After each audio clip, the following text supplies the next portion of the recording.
देखो बेटा BA2 इलैक्टिव वाले स्टूडेंट्स ਅੱਜ ਜਿਹੜਾ ਟੌਪਿਕ ਮੈਂ ਤੁਹਾਨੂੰ ਆਪਣੀ ਵੀਡੀਓ ਰਾਹੀਂ ਕਰਵਾ ਰਹੀ ਹਾਂ ਉਹ ਤੁਹਾਡਾ ਟੌਪਿਕ ਹੈ ਕਿੱਸਾ ਕਾਵਧਾਰਾ ਨਾਲ ਸੰਬੰਧਿਤ ਹੈ। ਜਿਹੜੀ ਮੈਂ ਤੁਹਾਨੂੰ ਦੱਸੀ ਸੀ ਕਿ 1701 ਤੋਂ ਲੈ ਕੇ 1850 ਵਿੱਚ ਜਿਹੜਾ ਵੀ ਲਿਟਰੇਚਰ ਲਿਖਿਆ ਗਿਆ, ਚਾਹੇ ਉਹ ਕਿੱਸਾ ਕਾਵਧਾਰਾ ਵਾਲਾ ਹੈ, ਚਾਹੇ ਉਹ ਵਾਰ ਕਾਵਧਾਰਾ ਵਾਲਾ ਹੈ, ਚਾਹੇ ਉਹ ਸੂਫੀ ਕਾਵਧਾਰਾ ਹੈ ਜਾਂ ਵਾਰਤਕ ਹੈ, ਉਹਦੇ ਤੁਸੀਂ ਵੱਖ-ਵੱਖ ਕੁਐਸਚਨ ਕਰਨੇ ਨੇ ਚਾਰਾਂ ਦੇ। ਇਹ ਚਾਰ ਹੀ ਕੁਐਸਚਨ ਕਰ ਲਓਗੇ, बस ये बथेरे ने।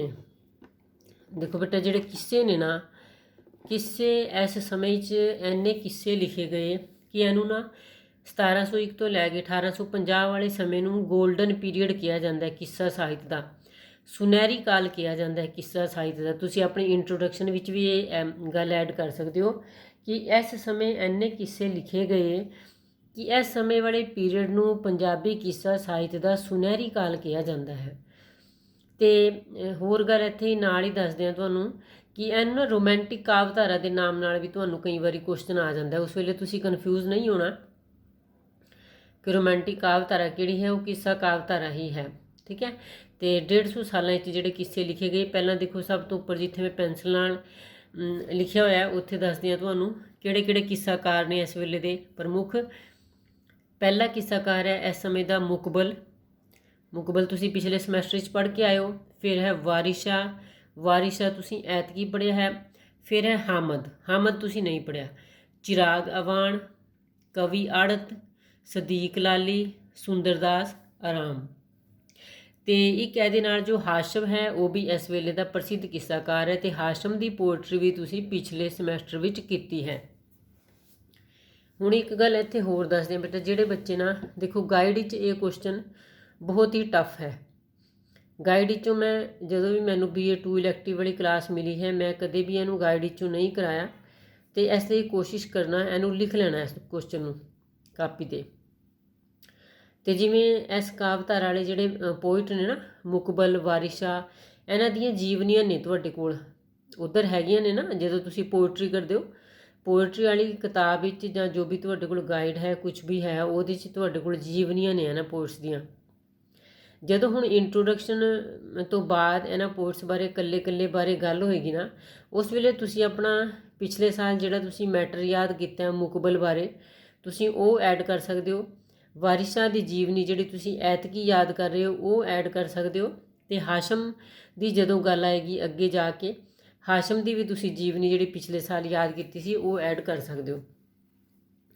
ਸਭ ਤੋਂ ਪਹਿਲਾਂ ਤੁਸੀਂ ਇੰਟਰੋਡਕਸ਼ਨ ਲਿਖੋਗੇ। ਇੰਟਰੋਡਕਸ਼ਨ ਵਿੱਚ ਤੁਹਾਨੂੰ ਦੱਸਿਆ ਕਿ ਤੁਸੀਂ ਲਿਖੋਗੇ ਕਿ ਸੁਨਹਿਰੀ ਕਾਲ ਹੈ ਕਿੱਸਾ ਕਾਵ ਸਾਹਿਤ ਵਾਲਾ, ਮਤਲਬ ਕਿ ਇੰਨੇ ਕਿੱਸੇ ਲਿਖੇ ਗਏ ਇਸ ਵੇਲੇ। ਚਲੋ ਕੁਐਸਚਨ ਦੇਖੀਏ।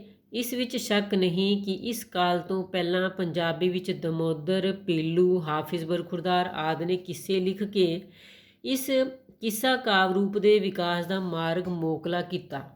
ਮਤਲਬ ਕਿ 1701 ਤੋਂ 1850 ਤੱਕ ਤੋਂ ਪਹਿਲਾਂ ਕੌਣ ਕਿੱਸੇ ਲਿਖ ਰਿਹਾ ਸੀ, ਕੌਣ ਕਿੱਸੇਕਾਰ ਪ੍ਰਸਿੱਧ ਸੀਗੇ, ਕੌਣ ਸੀਗੇ? ਦਮੋਦਰ ਸੀ, ਪੀਲੂ ਸੀ, ਹਾਫਿਜ਼ ਬਰਖੁਰਦਾਰ, ਇਹ ਸੀਗੇ ਇਹਦੇ ਤੋਂ ਪਹਿਲਾਂ। 18ਵੀਂ ਸਦੀ ਦੇ ਕਿੱਸਾਕਾਰਾਂ ਦਾ ਸਹੀ ਵਿਕਾਸ ਇਸ ਵੇਲੇ, ਜਦੋਂ 18ਵੀਂ ਸਦੀ ਦੇ ਜਿਹੜੇ ਕਿੱਸਾਕਾਰ ਸੀਗੇ, 18ਵੀਂ ਸਦੀ ਕਿਹੜੀ ਬੇਟਾ? ਹੁਣ ਇੱਕ ਗੱਲ ਹੋਰ ਤੁਹਾਨੂੰ ਦੱਸਦੇ ਹਾਂ ਕਿ 1701 ਤੋਂ ਲੈ ਕੇ 1800 ਤੱਕ ਦਾ ਜਿਹੜਾ ਸਮਾਂ ਨਾ ਉਹਨੂੰ 18ਵੀਂ ਸਦੀ ਕਿਹਾ ਜਾਂਦਾ। ਠੀਕ ਹੈ ਨਾ। 18ਵੀਂ ਸਦੀ ਦੇ ਜਿਹੜੇ ਕਿੱਸਾਕਾਰ ਨੇ ਉਹਨਾਂ ਦਾ ਵਿਕਾਸ ਜੋ ਹੈ ਇਸ ਵੇਲੇ ਹੋਇਆ। ਤੇ ਇਸ ਕਾਲ ਦੇ ਕਿੱਸਾਕਾਰਾਂ ਨੂੰ ਦੋ ਹਿੱਸਿਆਂ 'ਚ ਵੰਡਿਆ ਜਾ ਸਕਦਾ ਹੈ। ਇਸ ਕਾਲ ਦੇ ਜਿਹੜੇ ਕਿੱਸਾਕਾਰ ਨੇ ਨਾ, ਕਿਹੜੇ ਕਾਲ ਦੇ? 18ਵੀਂ ਸਦੀ ਦੇ ਜਿਹੜੇ ਕਿੱਸਾਕਾਰ ਨੇ ਉਹਨਾਂ ਨੂੰ ਦੋ ਹਿੱਸਿਆਂ 'ਚ ਵੰਡਿਆ ਜਾ ਸਕਦਾ ਹੈ। ਦੇਖੋ ਦਿਖਾ ਦਿਆਂ ਤੁਹਾਨੂੰ, ਇਹ ਦੋ ਹਿੱਸਿਆਂ 'ਚ ਵੰਡਿਆ ਜਾ ਸਕਦਾ ਹੈ। ਇੱਕ ਪ੍ਰਮੁੱਖ ਕਿੱਸਾਕਾਰ ਹਨ ਜਿਵੇਂ ਮੁਕਬਲ ਹੈ, ਵਾਰਿਸ਼ਾ ਹੈ, ਹਾਸ਼ਮ ਅਗਲੇ 'ਚ ਆਏਗਾ, ਹਾਮਦ ਹੈ, ਅਤੇ ਦੂਜੇ ਅਤੇ ਹੋਰ ਕਿੱਸਾਕਾਰ ਜਿਹੜੇ ਨੇ ਹਾਸ਼ਮ ਵੀ ਇਹਦੇ 'ਚ ਆ ਜਾਂਦਾ ਹੈ। ਪਰ ਹਾਸ਼ਮ ਦਾ ਜਿਹੜਾ ਸਮਾਂ ਹੈ ਨਾ ਉਹ 1800 ਤੋਂ ਲੈ ਕੇ 1850 ਤੱਕ ਆ ਜਾਂਦਾ ਉਹਦਾ ਸਮਾਂ। ਤੇ ਮੁਕਬਲ ਮਤਲਬ ਕਿ ਪ੍ਰਮੁੱਖ ਕਿੱਸਾਕਾਰ ਕਿਹੜੇ ਹੋਏ ਇਸ ਵੇਲੇ ਦੇ? ਮੁਕਬਲ ਹੋ ਗਿਆ, ਵਾਰਿਸ਼ ਹੋਇਆ, ਹਾਸ਼ਮ ਹੋ ਗਿਆ, ਹਾਮਦ ਹੋ ਗਿਆ। ਚਾਰ ਤੇ ਪ੍ਰਮੁੱਖ ਹੋ ਗਏ, ਮਤਲਬ ਕਿ ਜਿਨ੍ਹਾਂ ਨੂੰ ਸਾਰੇ ਲੋਕ ਜਾਣਦੇ ਨੇ, ਜਿਨ੍ਹਾਂ ਦੇ ਕਿੱਸੇ ਸਾਰੇ ਪੜ੍ਹਦੇ ਨੇ। ਤੇ ਸਧਾਰਨ ਕਿੱਸਾਕਾਰ ਹੋਰ ਬਾਕੀ ਕਿਹੜੇ ਨੇ? ਮਤਲਬ ਕਿ ਜਿਨ੍ਹਾਂ ਦੇ ਕਿੱਸੇ ਜਿਹੜੇ ਨੇ ਸਿਲੇਬਸ ਵਿੱਚ ਕਦੇ ਲੱਗੇ ਨਹੀਂ ਤੇ ਨਾ ਹੀ ਬਹੁਤੇ ਲੋਕ ਉਹਨਾਂ ਕਿੱਸਾਕਾਰਾਂ ਨੂੰ ਜਾਣਦੇ ਨੇ। ਹੋਰ ਕਿੱਸਾਕਾਰ ਕਿਹੜੇ ਨੇ ਦੇਖੋ, ਨਾਮ ਹੈ ਚਿਰਾਗਵਾਨ, ਆੜਤ, ਸਦੀਕ ਲਾਲੀ, ਸੁੰਦਰਦਾਸ ਆਰਾਮ, ਅਬਦੁਲ ਹਕੀਮ ਤੇ ਬਿਹਬਲ ਆਦਿ ਜਿਹੜੇ ਨੇ ਪ੍ਰਮੁੱਖ ਕਿੱਸਾਕਾਰਾਂ ਬਾਰੇ ਜਾਣਕਾਰੀ ਇਸ ਸਮੇਂ ਮਿਲਦੀ ਹੈ। ਮਤਲਬ ਕਿ ਪਹਿਲਾਂ ਤੁਸੀਂ ਉਹਨਾਂ ਦੇ ਨਾਮ ਲਿਖ ਦਿਓਗੇ ਜਿਨ੍ਹਾਂ ਦੇ ਤੁਸੀਂ ਅੱਜ ਤੱਕ ਤੁਸੀਂ ਵੀ ਜਾਣਦੇ ਹੋ, ਮਤਲਬ ਕਿ ਉਹਨਾਂ ਕਿੱਸਾਕਾਰਾਂ ਨੂੰ ਤੁਸੀਂ ਕਿਵੇਂ ਜਾਣਦੇ ਹੋ, ਕਿਉਂਕਿ ਤੁਸੀਂ ਉਹਨਾਂ ਦੀ ਪੋਇਟਰੀ ਕੀਤੀ ਹੈਗੀ ਹੈ। ਕੁਛ ਦੀ ਪੋਇਟਰੀ ਤੁਸੀਂ ਪਿਛਲੇ ਸਮੈਸਟਰ 'ਚ ਕੀਤੀ ਹੈ, ਕੁਛ ਦੀ ਹੁਣ ਕਰੋਗੇ ਅਤੇ ਕੁਛ ਦੀ ਜੋ ਹੈ BA ਫਾਈਨਲ ਵਿੱਚ ਜਾ ਕੇ ਕਰੋਗੇ। ਜਿਵੇਂ ਪੀਲੂ ਹੋ ਗਿਆ, ਉਹਦੀ ਪੋਇਟਰੀ ਤੁਸੀਂ ਜੋ ਹੈ ਅਗਲੇ ਸਮੈਸਟਰ 'ਚ ਜਾ ਕੇ ਕਰੋਗੇ। ਅਤੇ ਫਿਰ ਉਹਦੇ ਤੋਂ ਬਾਅਦ ਤੁਸੀਂ ਆ ਜਾਓਗੇ, ਸਭ ਤੋਂ ਪਹਿਲਾਂ ਜਿਹੜਾ ਇਸ ਸਮੇਂ ਦਾ ਕਿੱਸਾਕਾਰ ਹੈ ਨਾ, ਮੁਕਬਲ ਜਿਹੜਾ ਹੈ, ਮੁਕਬਲ ਦੀ ਤੁਸੀਂ ਜੀਵਨੀ ਪੂਰੀ ਪਿਛਲੇ ਸਮੈਸਟਰ 'ਚ ਕੀਤੀ ਹੈਗੀ ਹੈ। ਇਸ ਕਰਕੇ ਮੁਕਬਲ ਬਾਰੇ ਮੈਂ ਜ਼ਿਆਦਾ ਨਹੀਂ ਪੜੂੰਗੀ ਕਿਉਂਕਿ ਮੇਰੀ ਵੀਡੀਓ ਲੰਬੀ ਹੋ ਜਾਏਗੀ, ਪਰ ਤੁਹਾਡੀ ਮਰਜ਼ੀ ਹੈਗੀ ਹੈ, ਤੁਸੀਂ ਆਪਣੀ ਪਿਛਲੇ ਸਾਲ ਵਾਲੀ ਮੁਕਬਲ ਦੀ ਯਾਦ ਕੀਤੀ ਹੋਈ ਜੀਵਨੀ ਇੱਥੇ ਐਡ ਕਰ ਸਕਦੇ ਹੋ। ਪਹਿਲਾਂ ਤੁਸੀਂ ਮੁਕਬਲ ਦਾ ਜਨਮ ਦੇ ਦਿਓਗੇ ਕਿ ਕਦੋਂ ਦਾ ਜਨਮ ਹੋਇਆ, ਅਤੇ ਫਿਰ ਉਹਨੇ ਹੋਰ ਕਿਹੜੀਆਂ ਰਚਨਾਵਾਂ ਲਿਖੀਆਂ। ਇਸ ਸਮੇਂ ਤੱਕ ਉਹਨੇ ਹੋਰ ਕਿਹੜੀਆਂ, ਜੰਗਨਾਮਾ ਅਤੇ ਹੀਰ, ਉਹਨੇ 2 ਰਚਨਾਵਾਂ ਲਿਖੀਆਂ। ਮਾਤਾ ਪਿਤਾ ਦੇ ਜਨਮ ਸਥਾਨ ਬਾਰੇ ਕੋਈ ਬਹੁਤੀ ਗੱਲ ਉਹਦੇ ਨਹੀਂ, ਸੂਚਨਾ ਨਹੀਂ ਮਿਲਦੀ। ਅਤੇ ਇਸ ਦੇ ਰਚੇ ਜੰਗਨਾਮੇ ਦੇ ਅੰਤਲੇ ਪ੍ਰਮਾਣਾਂ ਦੇ ਆਧਾਰ 'ਤੇ ਇਹਦਾ ਪੂਰਾ ਨਾਮ ਜੋ ਹੈ ਉਹ ਸ਼ਾਹਜਹਾਂ ਮੰਨਿਆ ਜਾਂਦਾ ਅਤੇ ਮੁਕਬਲ ਇਸ ਦੀ ਕਵੀ ਦੀ ਛਾਪ ਸੀ। ਹੁਣ ਦੇਖੋ ਇਸ ਪੇਜ ਦੇ ਉੱਤੇ ਵੀ ਜੋ ਹੈ ਅਸੀਂ ਮੁਕਬਲ ਬਾਰੇ ਹੀ ਗੱਲ ਕਰ ਰਹੇ ਹਾਂ, ਅਤੇ ਮੈਂ ਤੁਹਾਨੂੰ ਦੁਬਾਰੇ ਦੱਸਦੇ ਹਾਂ, ਜੋ ਤੁਸੀਂ ਮੁਕਬਲ ਦੀ ਜੀਵਨੀ ਪਿਛਲੇ ਸਾਲ ਯਾਦ ਕੀਤੀ ਹੈ ਉਹਦੇ 'ਚੋਂ ਕੁਝ ਪੈਟਰਨ ਤੁਸੀਂ ਇੱਥੇ ਐਡ ਕਰ ਸਕਦੇ ਹੋ, ਕਿਉਂਕਿ ਇੱਕ ਤਾਂ ਤੁਸੀਂ ਉਹ ਯਾਦ ਕੀਤਾ ਹੋਇਆ। ਮੁਕਬਲ ਦਾ ਹਿਰਦਾ ਜਿਹੜਾ ਸੀਗਾ ਉਹ ਕਵੀ ਦਾ ਹਿਰਦਾ ਸੀ। ਉਹਨੇ ਅਹਿਮਦ ਗੁਜਰ ਦੀ ਹੀਰ ਦੇ ਆਧਾਰ 'ਤੇ, ਅਹਿਮਦ ਗੁਜਰ ਇੱਕ ਪਹਿਲਾ ਕਿੱਸਾਕਾਰ ਹੋਇਆ, ਉਹਦੀ ਹੀਰ ਦੇ ਆਧਾਰ 'ਤੇ ਉਹਨੇ ਆਪਣੇ ਕਿੱਸੇ ਦੀ ਰਚਨਾ ਕੀਤੀ ਅਤੇ ਉਹਦੇ 'ਚ ਜਾਨ ਪਾ ਦਿੱਤੀ। ਐਸੇ ਕਿੱਸੇ ਨੂੰ ਬਾਅਦ ਵਿੱਚ ਜੋ ਹੈ ਵਾਰਿਸ ਸ਼ਾਹ ਨੇ ਲਿਖਿਆ। ਮੁਕਬਲ ਦਾ ਜਿਹੜਾ ਕਿੱਸਾ ਹੈ ਨਾ, ਉਹਦੇ ਵਿੱਚ ਪ੍ਰੇਮ ਨੂੰ ਪੂਰਾ ਮਹੱਤਵ ਉਹਨੇ ਦਿੱਤਾ ਹੈ, ਕਿਉਂਕਿ ਇਸ ਨਾਲ ਹੱਕ ਜਾਂ ਅਧਿਕਾਰ ਦੀ ਪ੍ਰਾਪਤੀ ਹੁੰਦੀ ਹੈ। ਇੱਕ ਵਾਰ ਇਸ਼ਕ ਦੇ ਰਾਹ ਉੱਤੇ ਅੱਗੇ ਵੱਧ ਕੇ ਫਿਰ ਪਿੱਛੇ ਨੂੰ ਕਦਮ ਚੁੱਕਣਾ ਆਸ਼ਕਾਂ ਲਈ ਉਚਿਤ ਨਹੀਂ। ਜਦੋਂ ਉਹ ਆਪਣੀ ਪੋਇਟਰੀ 'ਚ ਵੀ ਲਿਖਦਾ ਨਾ, ਨੇਹੋ ਲਾਇ ਕੇ ਮੂਲ ਨਾ ਤੋੜੀਏ ਜੀ। ਮੁਕਬਲ ਨੇ ਹੀਰ ਰਾਂਝੇ ਦੀ ਪਹਿਲੀ ਮਿਲਣੀ ਨੂੰ ਹੀਰ ਵੱਲੋਂ ਰਾਂਝੇ ਦੇ ਸੌਣ ਵਿੱਚ ਪਾਈ ਵਿਘਨ ਲਈ ਮਾफ़ੀ ਮੰਗਵਾਉਂਦਿਆਂ ਹੋਇਆ ਬੜੇ ਨਾਟਕੀ ਢੰਗ ਨਾਲ ਪੇਸ਼ ਕੀਤਾ। ਜਿਹੜੀ ਬੇਟਾ ਮੈਂ ਤੁਹਾਨੂੰ ਪੋਇਟਰੀ ਕਰਾਈ ਸੀ ਨਾ, ਹੀਰ ਰਾਂਝੇ ਦੀ ਲੁੱਡਣ ਦੀ ਬੇੜੀ ਵਿੱਚ ਪਹਿਲੀ ਮੁਲਾਕਾਤ, ਉਹ ਵਾਲੀ ਗੱਲ ਹੈ ਇੱਥੇ। ਬਾਪ ਦਾਦਿਓ ਜਾਦਾ ਕੌਣ ਹੈ ਤੂੰ, ਕਿਸ ਮਾਸ ਕਰਮਾਂ ਵਾਲੀ ਜਾਇਆ ਹੈ, ਕਿਸ ਮਾਸ ਪੁੱਤੜੀ ਜਾਇਆ ਹੈ। ਅਤੇ ਇਹ ਸੀਗੀ ਕਿ ਜਦੋਂ ਪਹਿਲੀ ਵਾਰ ਲੁੱਡਣ ਦੀ ਬੇੜੀ 'ਚ ਮਿਲਦੇ ਨੇ। ਮੁਕਬਲ ਕੋਲ ਵਰਣਨ ਸ਼ਕਤੀ ਕਮਾਲ ਦੀ ਹੈ, ਮਤਲਬ ਕਿ ਜੋ ਵੀ ਉਹਨੇ ਲਿਖਿਆ ਬਹੁਤ ਵਧੀਆ ਲਿਖਿਆ। ਵਰਣਨ ਵੇਲੇ ਕਈ ਵਾਰ ਬੜੀ ਬਰੀਕੀ ਦਾ ਵੇਰਵਾ ਉਹ ਦੇ ਜਾਂਦਾ ਹੈ। ਮੁਕਬਲ ਨੇ ਅਲੰਕਾਰ ਬਹੁਤ ਘੱਟ ਵਰਤੇ ਹਨ ਅਤੇ ਜੋ ਵੀ ਵਰਤੇ ਹਨ ਉਹ ਬੜੇ ਸਧਾਰਨ ਹਨ। ਮੁਕਬਲ ਨੇ ਅਧਿਕਤਰ ਉਪਮਾ ਅਲੰਕਾਰ ਦੀ ਵਰਤੋਂ ਕੀਤੀ ਹੈ। ਜਦੋਂ ਕਹਿੰਦਾ ਬੋਲਿਆਂ ਮੁਖਥੀ ਫੁੱਲ ਕਿਰਦੇ ਜਾਂ ਆਸ਼ਕ ਕੂੰਜ ਵਾਂਗ ਕਰਲਾਉਂਦੇ ਨੇ, ਇਹ ਉਹਦੀ ਪੋਇਟਰੀ ਦੀਆਂ ਲਾਈਨਾਂ ਨੇ। ਇਹਨਾਂ ਨੂੰ ਤੁਸੀਂ ਦੂਜੇ ਬਲੈਕ ਪੈਨ ਦੇ ਨਾਲ ਲਿਖ ਸਕਦੇ ਹੋ, ਠੀਕ ਹੈ। ਇਹ ਮੁਕਬਲ ਦੀ ਬਾਰੇ ਲਿਖ ਰਹੇ ਹਾਂ ਆਪਾਂ। ਫਿਰ ਦੁਬਾਰਾ ਦੱਸਦੇ ਹਾਂ ਕਿ ਬੇਸ਼ੱਕ ਤੁਸੀਂ ਮੁਕਬਲ ਵਾਲੀ ਪਿਛਲੇ ਸਾਲ ਵਾਲੀ ਜੀਵਨੀ ਐਡ ਕਰ ਲਓ ਇੱਥੇ। ਫਿਰ ਅੱਗੇ ਅਸੀਂ ਲਿਖਿਆ ਕਿ ਮੁਕਬਲ ਦੇ ਕਿੱਸੇ ਦੀ ਜਿਹੜੀ ਭਾਸ਼ਾ ਹੈ ਉਹ ਫਾਰਸੀ ਤੋਂ ਥੋੜ੍ਹੀ ਬਹੁਤੀ ਪ੍ਰਭਾਵਿਤ ਨਹੀਂ ਹੈ। ਸਰਲਤਾ ਉਹਦੇ 'ਚ ਇੰਨੀ ਹੈ ਕਿ ਆਧੁਨਿਕ ਭਾਸ਼ਾ ਦੇ ਬਹੁਤ ਨੇੜੇ ਹੈ। ਇਹ 18ਵੀਂ ਸਦੀ ਦਾ ਇੱਕ ਕਾਮਯਾਬ ਕਿੱਸਾਕਾਰ ਕਿਹਾ ਜਾ ਸਕਦਾ ਹੈ। ਮੁਕਬਲ ਜੋ ਹੈ 18ਵੀਂ ਸਦੀ ਦਾ ਇੱਕ ਵਧੀਆ ਕਾਮਯਾਬ ਕਿੱਸਾਕਾਰ ਸੀਗਾ ਜਿਹਨੇ ਹੀਰ ਰਾਂਝੇ ਦਾ ਕਿੱਸਾ ਲਿਖਿਆ। ਤੁਸੀਂ ਇਹ ਵੀ ਦੇ ਸਕਦੇ ਹੋ ਉਹਨੇ ਹੋਰ ਕੀ ਲਿਖਿਆ, ਕਿਉਂਕਿ ਤੁਸੀਂ ਜੀਵਨੀ 'ਚ ਯਾਦ ਕੀਤਾ ਹੋਏਗਾ ਨਾ। ਹੁਣ ਦੂਜਾ ਪ੍ਰਮੁੱਖ ਕਿੱਸਾਕਾਰ ਇਸ ਵੇਲੇ ਦਾ ਵਾਰਿਸ ਸ਼ਾਹ ਹੈ। ਹੁਣ ਇਸ ਸਮੇਂ ਨੂੰ ਨਾ, ਮੈਂ ਕਿਹਾ ਕਿ 1701 ਤੋਂ ਲੈ ਕੇ 1850 ਤੱਕ ਦੇ ਸਮੇਂ ਨੂੰ ਸੁਨਹਿਰੀ ਕਾਲ ਤਾਂ ਹੀ ਕਿਹਾ ਜਾਂਦਾ ਹੈ ਕਿਉਂਕਿ ਇਸ ਸਮੇਂ ਵਾਰਿਸ ਵਰਗੇ ਵਧੀਆ ਕਿੱਸਾਕਾਰ ਨੇ ਹੀਰ ਦਾ ਕਿੱਸਾ ਲਿਖਿਆ ਜਿਹੜਾ ਸੁਪ੍ਰਸਿੱਧ ਹੋਇਆ, ਵਿਸ਼ਵ ਪ੍ਰਸਿੱਧ ਹੋਇਆ ਜਿਹੜਾ ਕਿੱਸਾ। ਹੁਣ ਐਤਕੀ ਬੇਟਾ ਤੁਹਾਨੂੰ ਵਾਰਿਸ ਸ਼ਾਹ ਦੀ ਪੋਇਟਰੀ ਲੱਗੀ ਹੋਈ ਹੈ ਨਾ, ਅਤੇ ਜੀਵਨੀ ਵੀ ਲੱਗੀ ਹੋਈ ਹੈ। ਤੁਸੀਂ ਬੇਸ਼ੱਕ ਉਹ ਵਾਲੀ ਜੀਵਨੀ ਇੱਥੇ ਐਡ ਕਰ ਦਿਓ ਕਿ ਵਾਰਿਸ ਸ਼ਾਹ ਕਦੋਂ ਹੋਇਆ, ਉਹਨੇ ਕਦੋਂ ਜੋ ਹੈ ਕਿ ਉਹਨੇ ਹੋਰ ਕਿਹੜੀ ਪੋਇਟਰੀ ਲਿਖੀ ਅਤੇ ਕੀ ਉਹਨੇ ਆਪਣੇ ਕਿੱਸੇ 'ਚ ਦਿੱਤਾ। ਚਲੋ ਥੋੜ੍ਹਾ ਜਿਹਾ ਮੈਂ ਤੁਹਾਨੂੰ ਦੱਸ ਦਿਆਂ ਇੱਥੋਂ ਦੀ ਵੀ। ਪੰਜਾਬੀ ਦੇ ਸ਼੍ਰੋਮਣੀ ਕਿੱਸਾਕਾਰ ਸੈਯਦ ਵਾਰਿਸ ਸ਼ਾਹ ਦੇ ਜਨਮ ਅਤੇ ਦੇਹਾਂਤ ਬਾਰੇ ਕੋਈ ਪ੍ਰਮਾਣਿਕ ਤੱਥ ਮੌਜੂਦ ਨਹੀਂ। ਵਾਰਿਸ ਦੇ 2 ਭਰਾ ਵੀ ਦੱਸੇ ਜਾਂਦੇ ਹਨ, ਕਾਦਰ ਸ਼ਾਹ ਅਤੇ ਬਹਾਦਰ ਸ਼ਾਹ। ਚੜ੍ਹਦੀ ਜਵਾਨੀ ਵਿੱਚ ਹੀ ਘਰ ਦਾ ਤਿਆਗ ਕਰਕੇ ਉਹ ਤੁਰ ਪਿਆ ਸੀ। ਕਸੂਰ ਆ ਕੇ ਉਹ ਹਜ਼ਰਤ ਮਖਦੂਮ ਮੁਰਤਜ਼ਾ ਦਾ ਮੁਰੀਦ ਬਣ ਗਿਆ ਸੀ। ਇੱਥੇ ਆ ਕੇ ਉਸਨੇ ਆਪਣੇ ਉਸਤਾਦ ਦੀ ਬਹੁਤ ਸੇਵਾ ਕੀਤੀ ਤੇ ਤਿੱਬਰ ਬੁੱਧੀ ਕਾਰਨ ਉਸ ਦੀ ਮਿਹਰ ਦਾ ਪਾਤਰ ਬਣਿਆ। ਇਸ ਕਰਕੇ ਹੋਰ ਮੁਰੀਦ ਉਸ ਨਾਲ ਵੈਰ ਰੱਖਣ ਲੱਗੇ। ਉਸ ਤੋਂ ਬਾਅਦ ਉਹ ਹੁਸੜੇ ਹੋਏ ਮਤਲਬ ਕਿ ਬੁਝੇ ਹੋਏ ਉਸ ਵਾਤਾਵਰਣ 'ਚ ਰਹਿਣਾ ਨਹੀਂ ਚਾਹੁੰਦਾ ਸੀਗਾ। ਫਿਰ ਵਾਤਾਵਰਣ ਵਿੱਚ ਟਿਕ ਨਾ ਸਕਿਆ ਅਤੇ ਪਾਕਪਟਨ ਵਿੱਚ ਤੁਰ ਪਿਆ। ਪਾਕਪਟਨ ਤੋਂ ਉੱਠ ਕੇ ਕਵੀ ਪਿੰਡ ਠੱਠਾ ਜਾਹਿਦ ਵਿੱਚ ਚਲਾ ਗਿਆ। ਪ੍ਰਸਿੱਧ ਰਵਾਇਤ ਅਨੁਸਾਰ ਉੱਥੇ ਭਾਗਭਰੀ ਨਾਂ ਦੀ ਜੱਟੀ ਨਾਲ ਉਹਦਾ ਇਸ਼ਕ ਹੋ ਗਿਆ। ਜਦੋਂ ਲੋਕਾਂ ਵਿੱਚ ਚਰਚਾ ਚੱਲੀ ਤਾਂ ਕਵੀ ਲੋਕ ਲਾਜ ਦਾ ਮਾਰਿਆ ਉੱਥੋਂ ਦੀ ਤੁਰ ਪਿਆ। ਹੁਣ ਵਾਰਿਸ ਸ਼ਾਹ ਜਿਹੜਾ ਹੈ ਨਾ, ਉਹਦੇ ਬਾਰੇ ਕਿਹਾ ਜਾਂਦਾ ਹੈ ਕਿ ਉਹਨੂੰ ਜੋ ਹੈ ਭਾਗਭਰੀ ਨਾਂ ਦੀ ਇੱਕ ਇਸਤਰੀ ਨਾਲ ਪਿਆਰ ਸੀਗਾ, ਤਾਂ ਹੀ ਉਹਨੇ ਜੋ ਹੈ ਹੀਰ ਰਾਂਝੇ ਦੇ ਪਿਆਰ ਨੂੰ ਸਮਝਿਆ ਅਤੇ ਉਹਨੂੰ ਏਡੇ ਵਧੀਆ ਤਰੀਕੇ ਦੇ ਨਾਲ ਉਹਨੂੰ ਇੱਕ ਕਿੱਸੇ ਦੇ ਰੂਪ ਵਿੱਚ ਲੋਕਾਂ ਦੇ ਸਾਹਮਣੇ ਰੱਖਿਆ। ਜਦੋਂ ਵਾਰਿਸ ਸ਼ਾਹ ਮਲਕਾ ਹਾਸ ਪਹੁੰਚਿਆ ਤਾਂ ਵਿਜੋਗ ਦੀ ਸੱਲ ਨੇ, ਮਤਲਬ ਕਿਹਦੇ ਵਿਜੋਗ ਦੀ ਸੱਲ? ਭਾਗਭਰੀ ਦੇ ਵਿਜੋਗ ਦੀ ਸੱਲ ਨੇ ਉਹਦੇ ਅੰਦਰ ਪੀੜ ਜਗਾ ਦਿੱਤੀ। ਕਵੀ ਆਪ ਲਿਖਦਾ ਹੈ, ਕੀ ਲਿਖਦਾ ਹੈ? ਕਹਿੰਦਾ, ਤਦੋਂ ਸ਼ੋਕ ਜਾਗਿਆ ਕਿੱਸਾ ਜੋੜਨੇ ਦਾ, ਜਦੋਂ ਇਸ਼ਕ ਦੀ ਗੱਲ ਇਜ਼ਹਾਰ ਹੋਈ। ਵਾਰਿਸ ਨੇ ਹੀਰ ਦੀ ਕਹਾਣੀ ਵਿੱਚ ਕਈਆਂ ਥਾਵਾਂ ਉੱਤੇ ਕੁਝ ਤਬਦੀਲੀਆਂ ਲਿਆਂਦੀਆਂ ਅਤੇ ਇਸ ਨੂੰ ਵੱਧ ਤੋਂ ਵੱਧ ਆਨੰਦ ਭਰਪੂਰ ਬਣਾਇਆ। ਲੁੱਡਣ ਦੇ ਸਹਿਯੋਗ ਨਾਲ ਸਿਆਲਾਂ ਦੇ ਪਿੰਡ ਦੇ ਚੌਧਰੀ ਚੂਚਕ ਦੀ ਧੀ ਹੀਰ ਨਾਲ ਉਸ ਦੀ ਮਿਲਣੀ ਹੋਈ ਅਤੇ ਮਿਲਦਿਆਂ ਹੀ ਉਹ ਦੋਵੇਂ ਜਿਹੜੇ ਹੀਰ ਅਤੇ ਰਾਂਝਾ ਜਿਹੜੇ ਸੀਗੇ ਉਹ ਇੱਕ ਦੂਜੇ ਦੇ ਹੋ ਗਏ। ਆਪਣੇ ਯਾਰ ਨੂੰ ਨਿੱਤ ਅੱਖਾਂ ਸਾਹਮਣੇ ਰੱਖਣ ਲਈ ਹੀਰ ਨੇ ਆਪਣੇ ਪਿਓ ਪਾਸੋਂ ਧੀਦੋ ਨੂੰ ਕੋਈ ਕੰਮ ਦਵਾ ਦਿੱਤਾ। ਧੀਦੋ ਕਿਹਦਾ ਨਾਮ ਸੀ? ਰਾਂਝੇ ਦਾ ਨਾਮ ਸੀ। ਧੀਦੋ ਨੂੰ ਚੂਚਕ ਨੇ ਆਪਣੀਆਂ ਮੱਝਾਂ ਦੇ ਛੇੜੂ ਵਜੋਂ ਨੌਕਰ ਰੱਖ ਲਿਆ। ਦੋਵੇਂ ਨਿੱਤ ਬੇਲੇ ਵਿੱਚ ਮਿਲਦੇ, ਪਿਆਰ ਦੀਆਂ ਪੀਂਘਾਂ ਝੂਟਦੇ।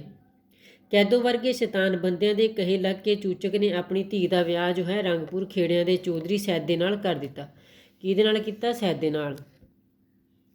ਹੀਰ ਨੇ ਖੇੜਿਆਂ ਦੇ ਪਿੰਡ ਆ ਕੇ ਵੀ ਸੈਦੇ ਨਾਲ ਸਰੀਰਕ ਸੰਬੰਧ ਸਥਾਪਿਤ ਨਾ ਕੀਤਾ। ਉੱਧਰ ਰਾਂਝਾ ਹੀਰ ਦੀ ਪ੍ਰਾਪਤੀ ਲਈ ਟੀਲੇ ਤੇ ਬਾਲਨਾਥ ਦਾ ਚੇਲਾ ਬਣ ਕੇ ਜੋਗੀ ਦੇ ਭੇਸ ਵਿੱਚ ਖੇੜਿਆਂ ਦੇ ਪਿੰਡ ਪਹੁੰਚਿਆ। ਇਹ ਸਾਰੀ ਪੋਇਟਰੀ ਮੈਂ ਤੁਹਾਨੂੰ ਐਤਕੀ ਕਰਾਈ ਹੈ ਨਾ। ਸਿਆਲਾਂ ਨੇ ਹੀਰ ਨੂੰ ਜ਼ਹਿਰ ਦੇ ਕੇ ਮਾਰ ਦਿੱਤਾ। ਇਸ ਦੁਰਘਟਨਾ ਦੇ ਪਤਾ ਲੱਗਣ ਤੇ ਰਾਂਝੇ ਨੇ ਵੀ ਜੋ ਹੈ ਪ੍ਰਾਣ ਤਿਆਗ ਦਿੱਤੇ।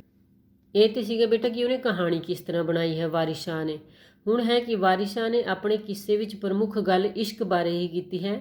ਵਾਰਿਸ ਨੇ ਤਾਂ ਆਪਣੇ ਕਿੱਸੇ ਦੇ ਆਰੰਭ ਵਿੱਚ ਇਸ਼ਕ ਨੂੰ ਜੱਗ ਦਾ ਮੂਲ ਮੰਨਿਆ ਹੈ। ਜਦੋਂ ਉਹ ਲਿਖਦਾ ਹੈ, ਅਵਲ ਹਮਦ ਖੁਦਾ ਦਾ ਵਿਰਦ ਕੀਜੈ, ਇਸ਼ਕ ਕੀਤਾ ਸੋ ਜੱਗ ਦਾ ਮੂਲ ਮੀਆਂ। ਵਾਰਿਸ ਦੇ ਕਿੱਸੇ ਵਿੱਚ ਸਮਾਜ ਦੀਆਂ ਰੀਤਾਂ ਰਿਵਾਜਾਂ, ਵਿਆਹ ਸ਼ਾਦੀਆਂ ਦੀਆਂ ਸਾਰੀਆਂ ਜਿਹੜੇ ਰੀਤੀ ਰਿਵਾਜ ਹੁੰਦੇ ਨੇ ਉਹਨਾਂ ਦਾ ਬੜਾ ਸਜੀਵ ਚਿੱਤਰ ਮਿਲਦਾ ਹੈ। ਐਸੇ ਕਰਕੇ ਨਾ ਵਾਰਿਸ ਸ਼ਾਹ ਨੂੰ ਸੂਖਨ ਦਾ ਵਾਰਿਸ ਕਿਹਾ ਜਾਂਦਾ ਹੈ, ਬੋਲ ਦਾ ਵਾਰਿਸ। ਮਤਲਬ ਕਿ ਇਤਨਾ ਉਹਨੇ ਪੰਜਾਬ ਦੇ ਸੱਭਿਆਚਾਰ ਨੂੰ ਬੋਲ ਦਿੱਤੇ। ਪੂਰਾ ਸੱਭਿਆਚਾਰ ਉਹਦੇ ਕਿਸੇ 'ਚ ਛਾਲਾ ਮਾਰਦਾ ਹੈ। ਅਸਲੋਂ ਵਾਰਿਸ ਸ਼ਾਹ ਦੀ ਹੀਰ ਉਸ ਵੇਲੇ ਦੇ ਪੰਜਾਬ ਦਾ ਬੜਾ ਸੁੰਦਰ ਚਿੱਤਰ ਪੇਸ਼ ਕਰਨ ਵਿੱਚ ਸਫਲ ਰਹੀ ਹੈ। ਉਹ ਜਾਗੀਰਦਾਰੀ ਯੁੱਗ ਸੀ। ਉਦੋਂ ਇਸਤਰੀ ਜਾਤੀ ਦੀ ਸਥਿਤੀ ਜਿਹੜੀ ਹੈ ਉਹ ਸੰਤੋਸ਼ਜਨਕ ਨਹੀਂ ਸੀਗੀ। ਕੁਆਰੇ ਨੌਜਵਾਨ ਮੁੰਡਿਆਂ ਕੁੜੀਆਂ ਨੂੰ ਪ੍ਰੇਮ ਕਰਨ ਲਈ ਸਮਾਜ ਦੀ ਪ੍ਰਵਾਨਗੀ ਪ੍ਰਾਪਤ ਨਹੀਂ ਸੀ। ਨਾ ਹੀ ਉਹਨਾਂ ਦੇ ਵਿਆਹ ਬਾਰੇ ਉਹਨਾਂ ਦੀ ਕਿਸੇ ਇੱਛਾ ਨੂੰ ਮਹੱਤਵ ਦਿੱਤਾ ਜਾਂਦਾ ਸੀ। ਜੋ ਸਮਾਜ ਦੇ ਨਿਯਮ ਕੀਤੇ ਬੰਧਨਾਂ ਦਾ ਪਾਲਣ ਨਹੀਂ ਸਨ ਕਰਦੇ, ਉਹਨਾਂ ਦਾ ਅੰਤ ਜੋ ਹੈ ਬੜਾ ਹੀ ਗੰਭੀਰ ਹੁੰਦਾ ਸੀ। ਵਾਰਿਸ ਸ਼ਾਹ ਮੂਲ ਰੂਪ ਵਿੱਚ ਸੁੰਦਰਤਾ ਦਾ ਕਵੀ ਹੈ। ਵਾਰਿਸ ਖੁੱਲ੍ਹਾ ਡੁੱਲਾ ਸੂਫੀ ਹੈ। ਉਹ ਗੱਲ ਜੋ ਹੈ ਮਜਾਜੀ ਇਸ਼ਕ ਦੀ ਕਰਕੇ ਉਸ ਨੂੰ ਫਿਰ ਸਥੂਲ ਜਿਹੇ ਢੰਗ ਨਾਲ ਇਸ਼ਕ ਹਕੀਕੀ ਵੱਲ ਮੋੜਦਾ ਹੈ। ਹੁਣ ਇਸ਼ਕ ਮਜਾਜੀ ਕੀ ਹੁੰਦਾ? ਮਜਾਜ ਹੁੰਦਾ ਸਾਡਾ ਸੁਭਾਅ, ਦੁਨਿਆਵੀ ਪ੍ਰੇਮ ਹੁੰਦਾ ਨਾ ਜਿਹੜਾ ਕੁੜੀ ਮੁੰਡੇ ਦਾ ਪਿਆਰ, ਉਹ ਇਸ਼ਕ ਮਜਾਜੀ ਹੁੰਦਾ ਹੈ। ਅਤੇ ਇਸ਼ਕ ਹਕੀਕੀ ਹੁੰਦਾ ਰੱਬ ਦੇ ਨਾਲ ਜਿਹੜਾ ਪਿਆਰ ਕੀਤਾ ਜਾਂਦਾ ਹੈ ਉਹਨੂੰ ਇਸ਼ਕ ਹਕੀਕੀ ਕਿਹਾ ਜਾਂਦਾ ਹੈ। ਅਤੇ ਉਸ ਵੇਲੇ ਜਿਹੜੇ ਕਿੱਸਾਕਾਰ ਸੀਗੇ ਨਾ, ਉਹਨਾਂ ਨੂੰ ਕਿਉਂਕਿ ਸਮਾਜ ਵਿੱਚ ਉਹਨਾਂ ਨੂੰ ਪ੍ਰਵਾਨਗੀ ਨਹੀਂ ਹੁੰਦੀ ਸੀਗੀ, ਇਸ਼ਕ ਮਜਾਜੀ ਨੂੰ ਕੋਈ ਪ੍ਰਵਾਨਗੀ ਨਹੀਂ ਹੁੰਦੀ ਸੀ। ਹੁਣੇ ਆਪਾਂ ਗੱਲ ਕੀਤੀ ਅਤੇ ਇਸ ਕਰਕੇ ਉਸ ਵੇਲੇ ਜਿਹੜੇ ਵੀ ਕਿੱਸਾਕਾਰ ਸੀਗੇ ਉਹ ਆਪਣੇ ਕਿੱਸਿਆਂ ਦਾ ਰੁੱਖ ਬੇਸ਼ੱਕ ਉਹ ਹੀਰ ਰਾਂਝੇ ਦੀ ਗੱਲ ਕਰਦੇ, ਸੱਸੀ ਪੁੰਨੂ ਦੀ ਗੱਲ ਕਰਦੇ, ਸੋਹਣੀ ਮਹੀਵਾਲ ਦੀ ਗੱਲ ਕਰਦੇ, ਪਰ ਲਾਸਟ ਵਿੱਚ ਜਾ ਕੇ ਆਪਣੇ ਕਿੱਸੇ ਨੂੰ ਕਿੱਧਰ ਮੋੜ ਦਿੰਦੇ ਕਿ ਹੀਰ ਜੋ ਹੈ ਆਤਮਾ ਹੈ ਅਤੇ ਰਾਂਝਾ ਜੋ ਹੈ ਪਰਮਾਤਮਾ ਹੈ। ਇੰਝ ਕਰਦੇ ਸੀਗੇ। ਇਹੋ ਵਾਰਿਸ ਸ਼ਾਹ ਵੀ ਇੰਝ ਕਰਦਾ ਹੈ ਕਿ ਲਾਸਟ ਵਿੱਚ ਜਾ ਕੇ ਜੋ ਹੈ ਹੀਰ ਅਤੇ ਰਾਂਝੇ ਦੀ ਗੱਲ ਨੂੰ ਪਰਮਾਤਮਾ ਨਾਲ ਜੋੜ ਦਿੰਦਾ ਹੈ। ਇਸ਼ਕ ਦੇ ਕਰਕੇ ਉਹਨੂੰ ਫਿਰ ਸਥੂਲ ਜਿਹੇ ਢੰਗ ਨਾਲ ਇਸ਼ਕ ਹਕੀਕੀ ਵੱਲ ਮੋੜ ਦਿੰਦਾ ਹੈ। ਤਦੋਂ ਰਾਂਝੇ ਤੋਂ ਵਾਰਿਸ ਸਾਹਿਤ ਨੂੰ ਸੈਤੀ ਨੂੰ ਅਖਵਾਉਂਦਾ ਹੈ। ਰਾਂਝੇ ਤੋਂ ਨਾ ਵਾਰਿਸਾ ਅਖਵਾਉਂਦਾ ਸੈਤੀ ਨੂੰ। ਸੈਤੀ ਜੋ ਹੈ ਉਹਦੀ ਨਨਾਣ ਹੈ ਹੀਰ ਦੀ, ਉਹਦਾ ਵੀ ਜੋ ਹੈ ਪ੍ਰੇਮ ਹੁੰਦਾ ਸੈਤੀ ਦਾ ਮੁਰਾਦ ਦੇ ਨਾਲ। ਰੰਨ ਵੇਖਦੀ ਐਬ ਹੈ ਅੰਨਿਆਂ ਨੂੰ, ਵੇਖਣੀ ਐਬ ਹੈ ਅੰਨਿਆਂ ਨੂੰ, ਰੱਬ ਅੱਖੀਆਂ ਦਿੱਤੀਆਂ ਵੇਖਣੇ ਨੂੰ। ਹੁਣ ਦੇਖੋ ਬੇਟਾ, ਅਜੇ ਤੱਕ ਸਾਡੀ ਜਿਹੜੀ ਡਿਟੇਲ ਹੈ ਨਾ ਉਹ ਵਾਰਿਸ ਸ਼ਾਹ ਦੇ ਬਾਰੇ ਹੀ ਚੱਲ ਰਹੀ ਹੈ। ਵੈਸੇ ਪੇਪਰ 'ਚ ਤੁਸੀਂ ਏਡਾ ਲੰਬਾ ਨਾ ਖਿੱਚਣਾ, ਕਿਉਂਕਿ ਫਿਰ ਤੇ ਤੁਹਾਡਾ ਕੁਐਸਚਨ ਹੀ ਛੁੱਟ ਜਾਏਗਾ। ਪਰ ਫਿਰ ਵੀ ਜੋ ਹੈ ਕਿ ਜਿਹੜੇ ਪ੍ਰਮੁੱਖ ਕਿੱਸਾਕਾਰ ਹੁੰਦੇ ਨੇ ਨਾ ਉਹਨਾਂ ਬਾਰੇ ਥੋੜ੍ਹੇ ਜ਼ਿਆਦਾ ਲਿਖਣਾ ਪੈਂਦਾ ਹੈ। ਮੈਂ ਪੜ੍ਹ ਰਹੀ ਹਾਂ, ਤੁਹਾਡੀ ਆਪਣੀ ਮਰਜ਼ੀ ਹੈ, ਤੁਸੀਂ ਇਹਨੂੰ ਉਤਾਰਨਾ ਹੋਏਗਾ ਉਤਾਰ ਲੈਣਾ। ਵਾਰਿਸ ਦੀ ਹੀਰ ਪੰਜਾਬੀ ਸਾਹਿਤ ਨੂੰ ਮਾਣ ਦਿਵਾਉਣ ਵਾਲੀ ਰਚਨਾ ਹੈ। ਇਸ ਵਿੱਚ ਹਰ ਪ੍ਰਕਾਰ ਦੇ ਗੁਣਾਂ ਦੀ ਭਰਮਾਰ ਹੈ। ਇਸ ਨੂੰ ਮਿਸ਼ਰੀ ਦੀ ਡਲੀ ਕਹਿ ਦਈਏ ਤਾਂ ਕੋਈ ਅਤਕਥਨੀ ਨਹੀਂ ਹੋਏਗੀ। ਅਤੇ ਛੰਦ ਕਿਹੜਾ ਵਰਤਿਆ ਵਾਰਿਸ ਸ਼ਾਹ ਨੇ? ਬੈਂਤ ਛੰਦ ਵਰਤਿਆ। ਹੁਣ ਦੇਖੋ ਬੇਟਾ, ਵ ਤੋਂ ਵਾਰਿਸ ਸ਼ਾਹ ਦਾ ਨਾਮ ਹੈ ਅਤੇ ਛੰਦ ਉਹਨੇ ਬ ਤੋਂ ਵਰਤਿਆ, ਬੈਂਤ ਛੰਦ। ਹੁਣ ਦਮੋਦਰ ਜਿਹੜਾ ਹੈ ਨਾ, ਵੈਸੇ ਦਮੋਦਰ ਹੈ ਨਹੀਂ ਤੁਹਾਡੇ ਕੋਲ ਐਤਕੀ, ਅਗਲੇ ਸਾਲ ਤੁਸੀਂ ਪੜ੍ਹੋਗੇ ਦਮੋਦਰ ਨੂੰ। ਦ ਤੋਂ ਦਮੋਦਰ ਦਾ ਨਾਮ ਹੈ ਅਤੇ ਦਮੋਦਰ ਜੋ ਹੈ ਉਹ ਦਵਈਆ ਛੰਦ ਵਰਤਦਾ ਆਪਣੇ ਕਿੱਸੇ 'ਚ। ਭਾਵਾਂ ਨੂੰ ਬੜੀ ਯੋਗਤਾ ਨਾਲ ਉਹਨੇ ਪ੍ਰਗਟਾਇਆ ਹੈ। ਉੱਥੇ ਕਿੱਸੇ ਵਿੱਚ ਵੀ ਰਾਗ ਅਤੇ ਲੰਮੀ ਹੇਕ ਵਾਲੀ ਸੁਰ ਦੀ ਭਰਮਾਰ ਹੈ। ਵਾਰਿਸ ਦੀ ਹੀਰ ਦੀ ਸਭ ਤੋਂ ਵੱਡੀ ਵਿਸ਼ੇਸ਼ਤਾ ਉਸ ਦੇ ਬਲਵਾਨ ਅਤੇ ਜ਼ੋਰਦਾਰ ਭਾਸ਼ਾ ਹੈ। ਇੰਨੀ ਵਧੀਆ ਲੈਂਗੁਏਜ ਉਹਨੇ ਯੂਜ਼ ਕੀਤੀ ਹੈ ਵਾਰਿਸ ਸ਼ਾਹ ਨੇ। ਉਸ ਦੀ ਭਾਸ਼ਾ ਦੀ ਸ਼ਕਤੀ ਉਸ ਦੇ ਅਨੁਭਵ ਦੀ ਵਿਸ਼ਾਲਤਾ ਅਤੇ ਬਿਆਨ ਦੇ ਵਿਸਥਾਰ ਵਿੱਚ ਛੁਪੀ ਹੋਈ ਹੈ। ਜਿਸ ਨੇ ਵਾਰਿਸ ਦੀ ਹੀਰ ਵਿੱਚ ਮਿਲਦੇ ਭਾਈ ਗੁਰਦਾਸ ਦੀਆਂ ਵਾਰਾਂ ਤੋਂ ਇਲਾਵਾ ਹੋਰ ਕਿਤੇ ਵੀ ਨਹੀਂ ਮਿਲਦੀਆਂ ਅਜਿਹੀਆਂ ਗੱਲਾਂ ਜਿਹੜੀਆਂ ਵਾਰਿਸ ਸ਼ਾਹ ਦੀ ਪੋਇਟਰੀ 'ਚ ਮਿਲਦੀਆਂ ਨੇ, ਕਿ ਜਿਨ੍ਹਾਂ ਨੂੰ ਆਪਾਂ ਯੂਜ਼ ਕਰ ਸਕਦੇ ਹਾਂ ਨਾ ਗੱਲਾਂ ਨੂੰ। ਜਿਵੇਂ ਵਾਰਿਸ ਸ਼ਾਹ ਨਾ ਆਦਤਾਂ ਜਾਂਦੀਆਂ ਨੇ, ਭਾਵੇਂ ਕੱਟੀਏ ਪੋਰੀਆਂ ਪੋਰੀਆਂ ਜੀ, ਤੁਸੀਂ ਪਿਛਲੇ ਸਾਲ ਜੋ ਹੈ ਜੀਵਨੀ 'ਚ ਕੀਤੀਆਂ ਨੇ ਲਾਈਨਾਂ।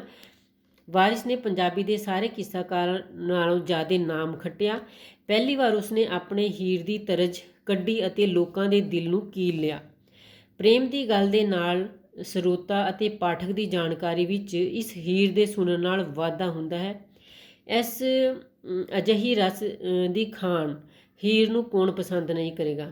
ਵਾਰਿਸ ਸ਼ਾਹ ਸੁਖਨ ਦਾ ਵਾਰਿਸ, ਨਿੰਦੇ ਕੌਣ ਉਹਨਾਂ ਨੂੰ, ਹਫਸ ਉਹਦੇ ਨੇ ਉਂਗਲ ਧਰਨੀ ਨਾ ਹੀ ਕਦਰ ਅਸਾਂ ਨੂੰ। ਮਤਲਬ ਕਿ ਵਾਰਿਸ ਸ਼ਾਹ ਨੂੰ ਜੋ ਹੈ ਸੁਖਨ ਦਾ ਵਾਰਿਸ ਕਿਹਾ ਜਾਂਦਾ ਹੈ।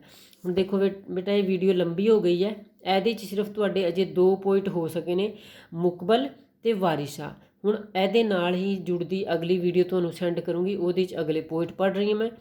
Okay, thank you.